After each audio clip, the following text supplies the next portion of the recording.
Hello everyone, welcome to a sync और मैं हूं आपका दोस्त भारत शंकर। तो दोस्तों, आज की वीडियो में हम आईआरसीटीसी के बारे में बात करेंगे क्योंकि इस मोनोपोली स्टॉक में कंटिन्यूअसली गिरावट हो रही है, जहां पर इसका शेयर प्राइस अगर आप इसके रीसेंट शेयर स्प्लिट के साथ एडजस्ट करेंगे तो इसके एडजस्टेड प्राइस के अकॉर्डिंग इसका हाई प्राइस बनेगा अराउंड 1279 रुपीज, जिसके कंपैरिजन में अगर आप आईआरसीटीसी का करंट प्राइस देखेंगे तो इस कंपनी का शेयर वैल्यू ऑलमोस्ट 35% इरोड हो चुका है। लेकिन इन्वेस्टर्स का डायलेमा यह है कि ये तो मोनोपोली कंपनी है और अगर ऐसे स्ट्रॉन्ग मोनोपोली स्टॉक गिरता है तो क्या उसको हमें बाय करना चाहिए या इसमें कुछ हिडन रिस्क है जिसकी वजह से हमें इसमें सेल करना चाहिए या एग्जिट करना चाहिए। That is the dilemma with investors right now. तो आज की वीडियो में हम इन्हीं सवालों का जवाब जानने की कोशिश करेंगे और वीडियो के एंड में हम डिस्कशन को समराइज करेंगे और कंक्लूजन भी निकालने की कोशिश करेंगे। तो इसीलिए कंप्लीट इन्फॉर्मेशन के लिए वीडियो को एंड तक देखें। लेकिन आगे बढ़ने से पहले स्टॉक मार्केट के रेगुलर अपडेट्स के लिए आप हमारे टेलीग्राम चैनल ज्वाइन कर सकते हैं, जिसका ज्वाइनिंग लिंक आपको नीचे वीडियो के डिस्क्रिप्शन में मिल जाएगा। और उसके साथ साथ वीडियो के डिस्क्रिप्शन में इंडिया के टॉप 3 डिस्काउंट ब्रोकर्स का भी लिंक है, जहां से आप अपना डीमैट और ट्रेडिंग अकाउंट बिल्कुल फ्री में ओपन कर सकते हैं।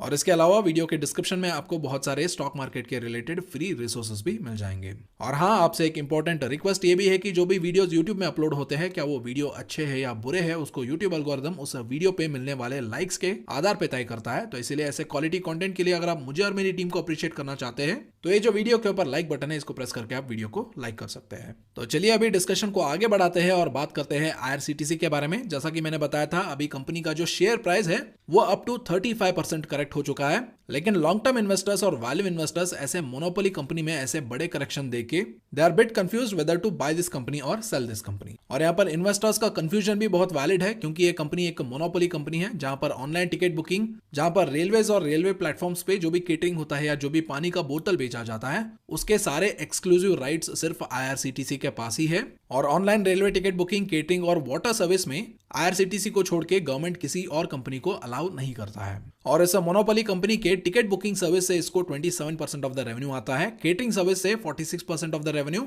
वाटर बिजनेस से 10% ऑफ द रेवेन्यू और टूरिज्म बिजनेस से 17% ऑफ द रेवेन्यू आता है। लेकिन वही अगर आप इन सारे सेगमेंट्स के एबिट मार्जिन देखेंगे, यानी अर्निंग्स बिफोर डिप्रिसिएशन, इंटरेस्ट और टैक्स देखेंगे, तो वहां पर इनका जो टिकट बुकिंग सर्विस है वहां से इनको 71% ऑफ द मार्जिन मिलता है, केटरिंग बिजनेस से 17%, वाटर बिजनेस से 8% और टूरिज्म बिजनेस से इनको मात्र 3% ऑफ द एबिट मार्जिन इनको मिलता है। तो अभी इस कंपनी में करना क्या है, उसको समझने के लिए हमें सबसे पहले इस कंपनी का जो वैल्यू है वो कहां से डिराइव होता है उसे हमें सबसे पहले समझना पड़ेगा। क्योंकि बहुत लोग ये सोचते हैं कि आईआरसीटीसी मोनोपोली कंपनी है और इसी रीजन की वजह से इसका वैल्यू डिराइव होता है, लेकिन ऐसा बिल्कुल भी नहीं है, क्योंकि आईआरसीटीसी एक रेगुलेटेड मोनोपोली है, ना बल्कि एक एस्टैब्लिश्ड मोनोपोली है। और यहाँ पर रेगुलेटेड मोनोपोली और एस्टैब्लिश्ड मोनोपोली क्या होते हैं? फॉर एग्जांपल, अगर आप एशियन पेंट्स और पेडिलाइट के बारे में बात करेंगे तो Asian paints almost 60% of the market को इन्फ्लुएंस करता है और पेडिलाइट इंडस्ट्रीज अपना जो एडिसिव सेगमेंट है उसमें 70% of the market share influence करता है। यानी आप इन कंपनीज को ऑलमोस्ट मोनोपोली मान सकते हैं, क्योंकि ये बहुत सालों से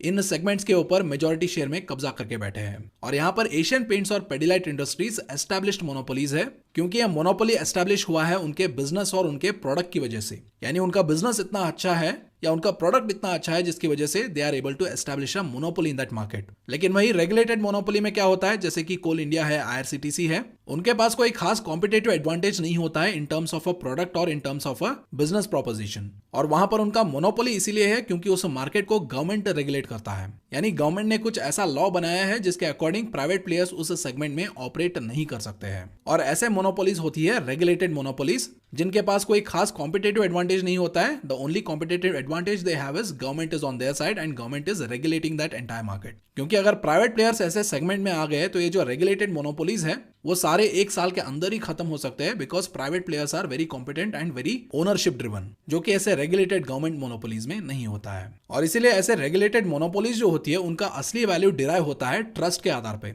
यानी भरोसे के आधार पे। और वहां पर इन्वेस्टर्स का भरोसा क्या होता है कि गवर्नमेंट या कोई रेगुलेटरी बॉडी जो उस सेक्टर को कंट्रोल करता है वो कोई ऐसा रेगुलेशन नहीं बनाएगा जिससे ऐसे रेगुलेटेड मोनोपोलीज की रेवेन्यू और प्रॉफिट हैम्पर हो, जैसे कि प्राइवेटाइजेशन, रेवेन्यू शेयरिंग या reducing the charges for customers etcetera. और ये जो भरोसा है वो इन कंपनीज के वैल्यू ड्राइव करता है, जहां पर लोगों का भरोसा ये होता है कि गवर्नमेंट इस सेक्टर को कंट्रोल करेगा और इस सेक्टर में जो मोनोपोली है उसको ग्रो होने के लिए चांस देगा, because it is not making any regulations और decision which will hamper the revenue और profit of that monopoly company. लेकिन आईआरसीटीसी के केस में कुछ टाइम पहले ये ट्रस्ट ऑलरेडी ब्रेक हो चुका है, जहां पर government wanted a part of the revenue from its railway ticket booking business. और ये डिसीजन एक ही दिन में रिवर्ट भी कर दिया गया, यानी वापस ले लिया गया, लेकिन the damage has been already done, क्योंकि इन्वेस्टर्स का भरोसा ऑलरेडी टूट चुका है। और ये जो भरोसा है ये इंस्टीट्यूशनल इन्वेस्टर्स का ज्यादा टूटा है, क्योंकि इंस्टीट्यूशनल इन्वेस्टर्स यानी ये जो म्यूचुअल फंड्स होते हैं, फॉरेन इन्वेस्टर्स होते हैं या डीआईएस होते हैं, उन्होंने ये देखा कि रेगुलेटरी अथॉरिटीज ने हर साल 300 करोड़ का चिल्लर अमाउंट कमाने के लिए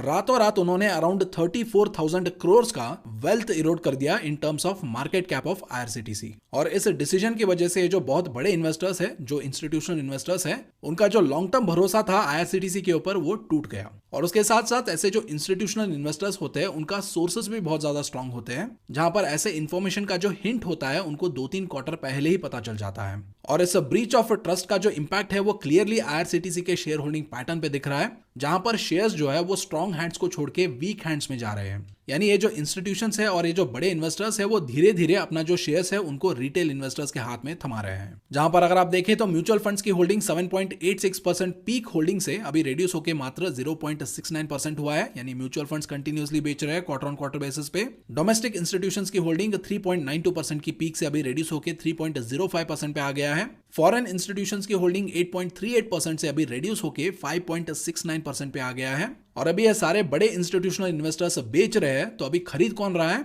तो ये सारे शेयर्स अभी रिटेल इन्वेस्टर्स खरीद रहे हैं, जहां पर उनका होल्डिंग 10.12% से अभी इंक्रीज होकर 23.17% तक पहुंच गया है। और जनरली स्टॉक मार्केट में अगर बड़े इन्वेस्टर्स और इंस्टीट्यूशनल इन्वेस्टर्स बेच रहे हैं और रिटेल इन्वेस्टर्स खरीद रहे हैं तो उसको अच्छा नहीं माना जाता है, because it shows that big investors are trying to exit their position because of certain risk that can manifest in the future। और अभी अगर कोई रिटेल इन्वेस्टर आईआरसीटीसी के शेयर को बाय करना चाहता है या सेल करना चाहता है तो दे आर 2 रीजंस। तो पहले बाय करने के रीजन जान लेते हैं। तो यहां पर कोई रिटेल इन्वेस्टर इस शेयर को क्यों बाय कर सकता है? क्योंकि ये मोनोपोली बिजनेस है और उसके साथ साथ इस कंपनी का जो ग्रोथ प्रोस्पेक्ट है वो भी बहुत ही ज्यादा स्ट्रांग है, क्योंकि रेलवे का जो बिजनेस है that is ever expanding like anything in India. और अगर रेलवे नेटवर्क बढ़ेगा और रेलवे बिजनेस बढ़ेगा तो ई टिकट बिजनेस भी बढ़ेगा, केटरिंग बिजनेस भी बढ़ेगा, पानी का बिजनेस भी बढ़ेगा और टूरिज्म का बिजनेस भी बढ़ेगा, which is actually a big win for IRCTC as a business. तो यहाँ पर रिटेल इन्वेस्टर का बाय रीजन हो सकता है इसका मोनोपोली बिजनेस और इसका ग्रोथ प्रोस्पेक्ट। और वही अगर कोई रिटेल इन्वेस्टर आईआरसीटीसी को सेल करना चाहता है और एग्जिट करना चाहता है